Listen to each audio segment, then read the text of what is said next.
So, efficiency and fairness of markets.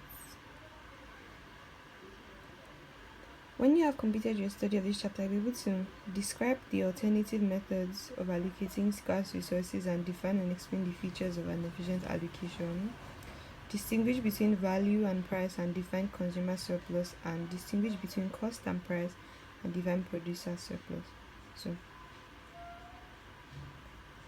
allocation methods and efficiency. So let's talk about resource allocation methods.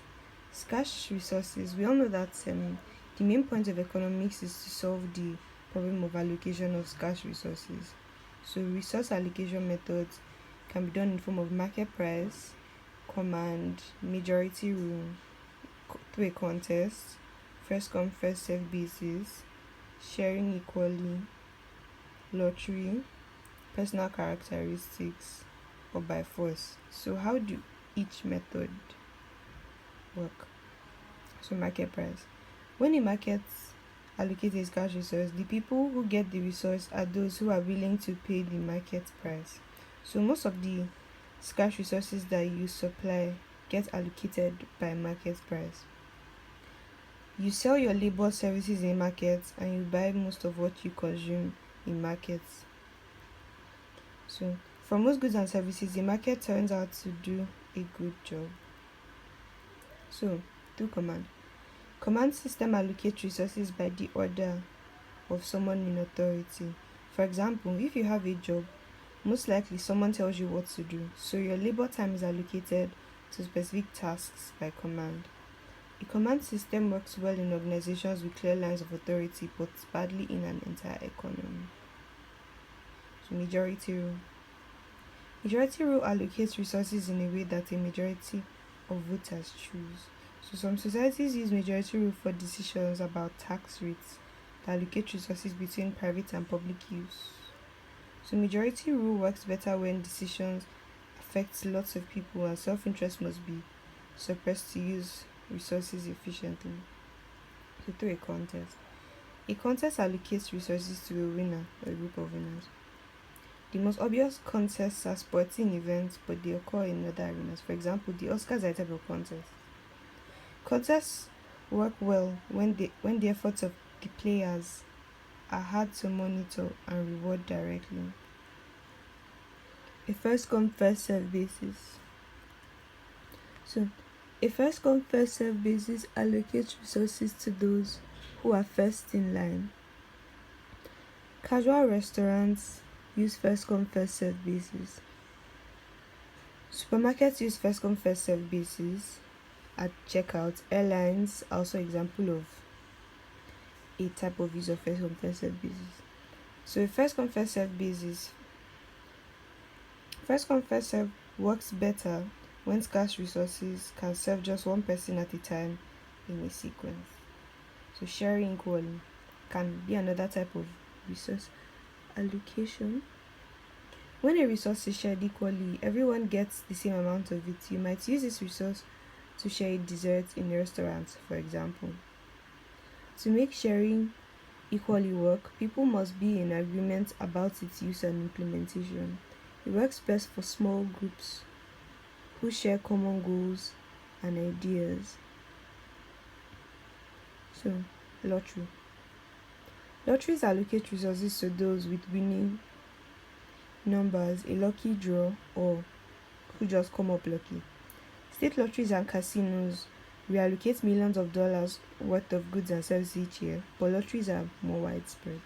For example, tickets to Michael Jackson's memorial service were allocated by lottery. Lotteries work well when there is no effective way to distinguish among potential users of a scarce resource. Personal characteristics. Personal characteristics allocate resources to those with the right characteristics in quotes. For example, people who choose marriage partners on the basis of personal characteristics. But this method gets used in unacceptable ways, for instance, allocating the best jobs to white males and discriminating against minorities and women, for example. So, by force. Force plays a role in allocation of resources. For example, war has played an emotional historically in allocating resources. Theft, the taking of properties of others without their consent, also plays a large role.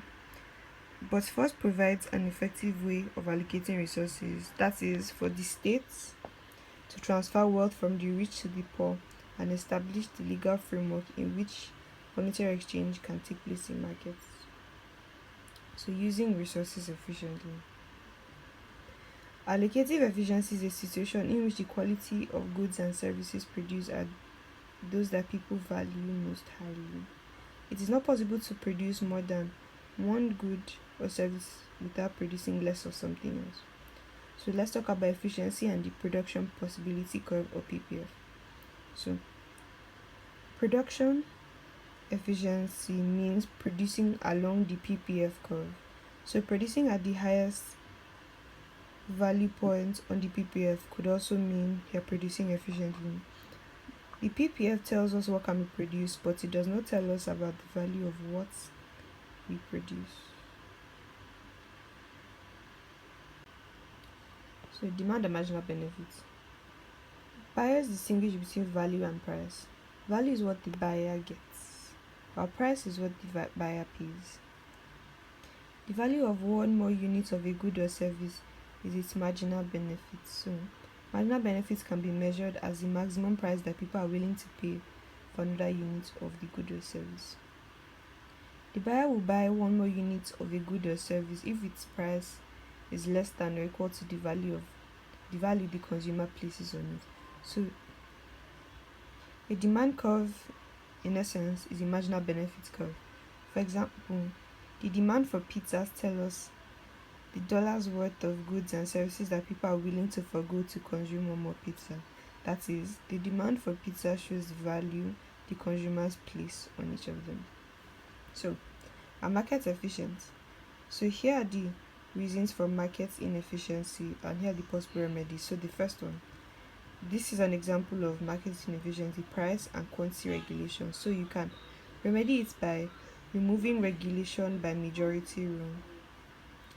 Tax subsidies and externalities, you can remedy it by minimizing deadweight loss by majority rule.